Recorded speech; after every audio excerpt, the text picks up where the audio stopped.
Welcome to Chapter 7 on linear equations, when we start off section 7.1 on slope. That's kind of the basics. Well, people that put roofs up for a living gauge how steep a roof is by looking at a ratio or comparing how much of a vertical change from one point, that's vertical this way, as compared to a horizontal change this way. Well, that same logic is used when we talk about the slope of a line. As you can see, I have a graph here with the x and the y axis here. I've drawn a line that goes through the points 1, 2, and 3, 3. And what I want to do is I want to look to see the way this line is slanted. I want to look to see how it's slanted, because you can have a line slanted like this, or it could be slanted like this, or it could be tilted way up like this. They all vary. So I want to be able to determine something about how the line is slanted by looking at this same kind of an idea of vertical change compared to horizontal change. So what I'm going to do is I'm going to go from this point to this point, and I'm going to go north, south, east, west. I'm not going to go right along the line the shortest way. And to get from this point to this point, I would have to go up 1 unit. And then I would have to go to the right 2 units. So we say that the vertical change is 1, because it's going upward, that's positive, going downward would be negative. And we say that the horizontal change is 2.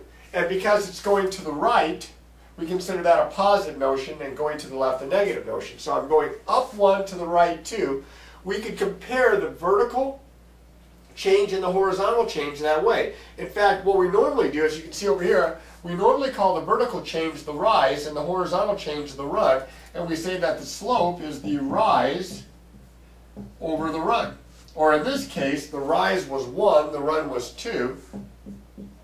And we can write it as the ratio 1/2. Now that number gives me an idea of how the line is slanted, how it's tilted. So I'm going to give you a definition here, and then we're going to show some examples of different types of lines and the way their slopes are, based on the way the line is slanted or tilted.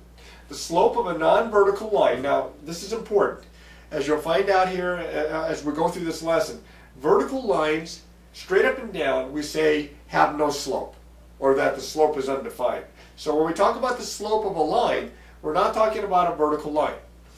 So the slope of a non-vertical line is the ratio of the change in y, that's the y-axis this way, that's the vertical change, to the corresponding change in x is the x-axis this way, that's the horizontal change. Or as you can see, rise over run. And a lot of times we use the lowercase letter m to represent slope. It comes from a French word, monter, which means to climb, like to climb the slope of a mountain. So we use lowercase letter m to represent the slope. It's the vertical change, or the change in the y's, compared to the horizontal change, or the change in the x. The Greek letter delta, which looks like a little triangle, in mathematics stands for the change. So this is the change in the y over the change in the x. Delta y over delta x, or as I have up here, rise over run is an easy way to remember. Now I'm going to do some examples, but I got to clear this out, so if you give me just a second. Okay, that's pretty good. Well, here are 4 examples where I have graphs, I have points labeled, and I'm going to find the slope by counting rise and run for each one of these. I'm going to use the points that are indicated. I'm going to start here with example A. I have the point here at 2, 1. I have a point up here at 1, 3. I'm going to go from this point to this point. You can go from here to here if you'd like, but remember, this is vertical change compared to horizontal change, or the change in the y's over the change in the x's. So I'm going to go from here to here. First I'm going to go vertically and then horizontally. And I would have to go up, looks like 2 units upward, that's positive, and then from here to here I'm going to have to go to the left. And because I'm going to the left, and I'm going to the left 1 spot, to the left is negative. So my slope here is a positive 2 over a negative 1, or I can write this as just good old negative 2, because we know negative 2 means the same thing as negative 2 over 1. Now notice that my line is going up and to the left. The last example I did, my line was going up and to the right and it had positive slope. This is going up and to the left and it has negative slope. So that's a generalization you can make. If you have a graph of a line and your line is going up and to the right, the slope will be positive, and if it's going up and to the left, the slope will be negative. Over here, based on that, this should be a positive. Let's see what happens. I'm going to go from this point here to this point here. I usually go from the lower one to the higher one, but that's up to you. I'm going to go up, it looks like from here to here, just one spot upward. And then from here to here, 1, 2, 3, 4, looks like 5 spots to the right, a positive 5. Well, here my slope is 1 over positive 5. Now that's not 5, that's 1/5. Now, just like any fraction, if it reduces, you reduce it. And if you get an integer, you can write it as an integer. But if it's an improper fraction, leave it as an improper fraction. Don't change it to a mixed number. We don't write slopes as mixed numbers. We try to leave them either as integers or as fractions. Now this one's a little different. As you can see, I try to draw what appears to be a horizontal line. So I'm going to go from this point to this point. You say, well, they're the same height up. Which one's the lower point? Well, they're the same exact height. Neither one's a lower point. So to go from here to here, my rise or my vertical change is 0. But my run here is, looks like 5 spots over. It really doesn't matter what my run is, because if my vertical change, here I'll put it right here, is 0, 0 over any number, other than 0, 0 over any number is going to be 0. That should make sense. This line is not going up and to the right, nor is it going up and to the left. It's going straight across. It's horizontal. The slope is 0. Remember, if it was going up and to the left, it was negative. If it was going up and to the right, the slope was positive. It makes sense that the slope is 0. Okay? Now the last one is a vertical line. And I was just talking about vertical lines before. But I wanted to show you this with an example. I'm going to go from this point to this point. And as you can see, that means I go up 4 spots upward. So that's going to be 4 on top, and then 0 to the right or left because I'm right there at the point. Well, you can't have 0 in the denominator. That's undefined. So what we're going to do here is we're going to either write undefined or we're going to write no slope. Now, remember, no slope does not mean slope is 0. That's this type. That's a horizontal line. No slope means that the slope is undefined, doesn't have a definition, so that's a vertical line. Maybe a way to remember that is if you thought of this as like the slope of a hill that you're going to go sledding on. If you put your sled right here on the hill and nobody pushes you, you go 0 miles an hour. Whereas if you have this as your hill and you're going to go sledding on that, straight down, you're going to become undefined. So that may be a good way to remember which one is which. Horizontal lines have slope 0. Vertical lines have slope undefined. If the line goes up and to the right, it's got positive slope. If it goes up and to the left, it has negative slope. Let's try a couple more examples, including an application here, but let me clear this off first. Okay, that's good. Here's a couple more examples. The first one is more of an application. It says the graph shows the distance traveled by Rebecca and Ian driving a day-long bicycle race. Find the slope of each line, which we're going to do first, and then it's to what does the slope refer? Well, the way I'm trying to draw this out for you anyway, they go through 0, 0, which means that after, when 0 hours had elapsed, they'd gone 0 distance. That should make sense. But as you can see, Ian, after 4 hours, had traveled 60 miles traveled here, whereas Rebecca, 4 hours and 40 miles. So the slope of Ian's, and I'm going to write this first here, Ian, the slope would be the rise over the run. Well, that would be from here to here. That would be up 60 and then over 4. Up 60 to the right 4. I'm going up and then to the right. So that's positive over positive. Well, that's 15. And for Rebecca, let's see. Rebecca, the slope is from here to this point. That would be up 40 and then to the right 4. Different scales here, as you can see. Up 40 to the right 4, and this is 10. And those are my slopes. And you can see the slope of Ian's line is steeper. Now the reason that it's steeper is because he traveled further, so he's probably going at a faster rate. And his rate, since we are comparing miles to hours, that's the slope. It says, to what does the slope refer to? It refers to the race.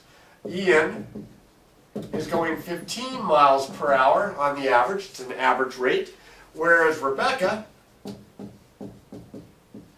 is going 10 miles per hour, mph. Okay? The next example is back to finding slope. It says the line contains these points. -2, 7, -1, 4, 0, 1, and 1, -2 listed in this kind of a sideways T-chart here. It says the coordinates are listed in this table. Determine the slope of the line. Again, let's look at change in the x's and change in the y's.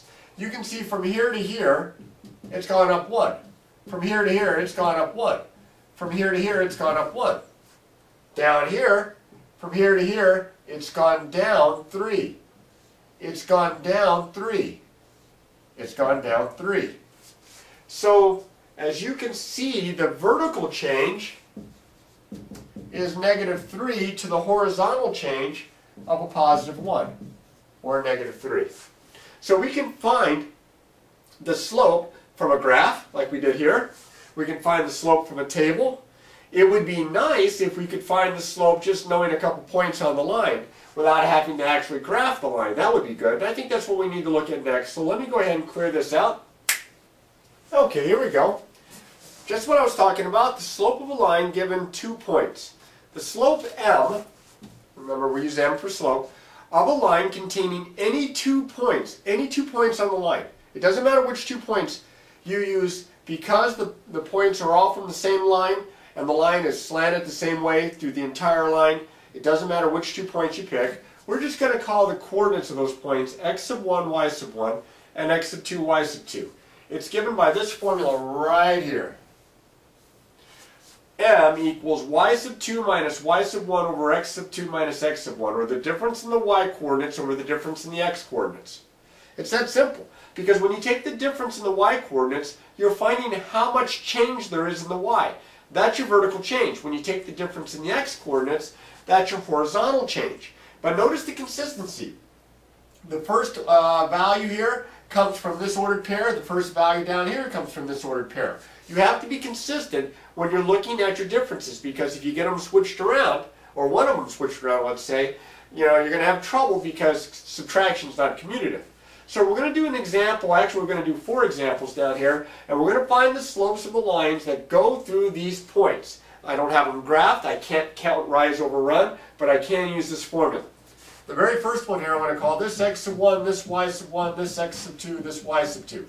If you had them the other way around, it would still work. My slope is y2 9 minus y1 5 all over x2 3 minus x1 2. So that's 4 over 1, or just 4. That's my slope. It's positive. It goes up and to the right.